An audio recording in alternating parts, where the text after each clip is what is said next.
নমস্কাৰ বন্ধু বান্ধৱীসকল, আজি আপোনালোকক দেখুৱাবলৈ লৈছো আমাৰ তেজপুৰ ডিপুটাৰ গৌৰৱ কঢ়িয়াই অনা এজন কণমানি ছাত্ৰক। বাবু, তোমাক লগ কৰিম বুলি বহুত ভাবি আছিলো আৰু মানে কিয় লগ পোৱা নাছিলো তোমাক টিভি বাতৰিত চাইছো। সুন্দৰ নাম কৰিছা তেলেংগানা হায়দৰাবাদত।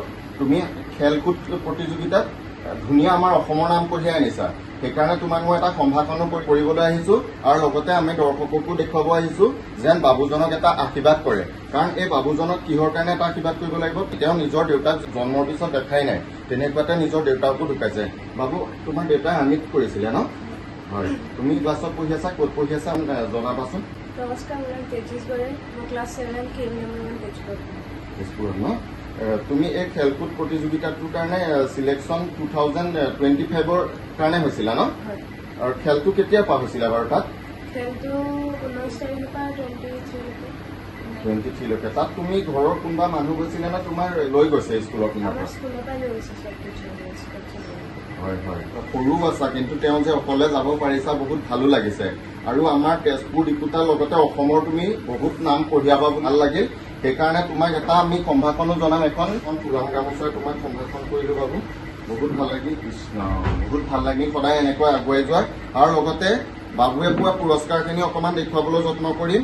প্ৰথম এইখন দেখুৱাবলৈ যত্ন কৰিম। সেইদিনা যে যোৱা তেলেংগানাত হোৱা খেলখনৰ এইটো পুৰস্কাৰ ন? এইখন চাৰ্টিফিকেট দিছে। এইটো তেজস গৌৰে তেজপুৰ 1 হয়নে নহয়, গুৱাহাটী এনেকৈ পেলাই জইন কৰিছিলে। এইখন পত্ৰ চাৰ্টিফিকেট লগতে তেওঁ এইটো মেডেল। সেইদিনা তুমি পোৱা এইটো মেডেল ন বাবু? সঁচাকে এইটো আপোনাৰ 54 KVS নেশ্যনেল স্পৰ্টছ মিট 2025। বঢ়িয়া, সুন্দৰ, সঁচাকে দেই, বহুত ভাল লাগিল দেই। কিন্তু তুমি তেলেংগানাৰ পৰা আহোঁতে কেইদিনো লাগিছেও চাগৈ? তুমি 3 দিন লাগিল ন? তুমি ট্ৰেইনত আহিলা নে ফ্লাইটত আহিলা বাবু? আমাৰ অসমৰ পিনৰ পৰা কেইজন ছাত্ৰ ছাত্ৰী গৈছিলে? 11জন গৈছে ন? সঁচাকে বহুতেই ভাল লাগিল। তোমাৰ মানে প্ৰশিক্ষক হয় আৰু তেওঁলোকসকল ন? আৰু বাবু, তুমি যে য়োগা কোন ক্লাছৰ পৰা তুমি মানে শিকি আছিলা? ক্লাছ 5ৰ পৰা ন? য়োগা তুমি প্ৰথম প্ৰশিক্ষণ ক'ত কৰিছিলা? মইতো ফাৰ্ষ্ট মই য়োগা শিকা নাই, যিহেতু মই ডান্সিং শিকিছিলোঁ। ডান্সৰ মোৰ টিচাৰ হয় দ্বিতীয় ক্লাছ, আৰু যেতিয়া ক্লাছ 5ৰ পৰা মই শিকিছোঁ, মোৰ মেম হয় নমিতা গগৈ। তুমি এতিয়া ক'ত প্ৰশিক্ষণ লৈ আছা য়োগাৰ? মই য়োগা হয় মাজগাঁও ন? তোমাৰ গুৰু কোন এতিয়া বৰ্তমান? মমিতা গগৈ ন? ঠিক আছে। য়োগাটো কৰি থাকিলে মানুহ বহুত সুস্থও হৈ থাকিব পাৰে ন?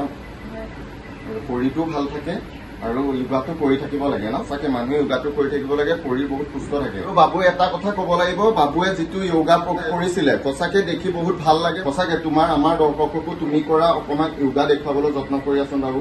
আৰু বাবুক এটা আশীৰ্বাদ জনাব, কিহৰ কাৰণে? আমাৰ তেজপুৰ অসমৰ এদিন নাম কঢ়িয়াই আনিব এওঁ। সেইকাৰণে এটা আশীৰ্বাদ কৰিব। তেওঁ বহুত কষ্ট কৰিছে আৰু তেওঁ লগতে মাককো এটা ধন্যবাদ দিব লাগিব। মাকেও বহুত কষ্ট কৰি তোমালোকৰ বা এজনীও আছে, তুমি ন? বা কোন ক্লাছত পঢ়ি আছে? 10ত ন? চাগে বহুত ভাল লাগিল। আৰু তোমাৰ পৰা অকণমান আমি য়োগা চাব বিচাৰিম।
সঁচাই কণমানি ছাত্ৰজনে যিখিনি দেখুৱালে ন য়োগাৰ, সঁচাকে আচৰিত য়োগা আছে ন? আৰু বহুতখিনি কষ্টও আছে ন আৰু এইখিনি য়োগা যদি কৰি থাকিব পৰা শৰীৰ সুস্থও থাকিব ন সঁচাকে তুমি য়োগা ডেইলি কৰা নে মই ডেইলি কৰোঁ ডেইলি মানে ৰাতিপুৱা সন্ধ্যা এপাক কৰিবই লাগিব নেকি ন য়োগা সঁচাকে তুমি এতিয়া য়োগা পঢ়াৰ উপৰিও এতিয়া ক্লাছ 7ত হয়নে নহয় পঢ়াৰ উপৰিও তুমি আৰু ইয়াৰ উপৰি তুমিতো ডেন্সো কৰা হয় ডেন্স আৰু জিমনাষ্টিক্স তুমি তাৰো অকমান দেখুৱাচোন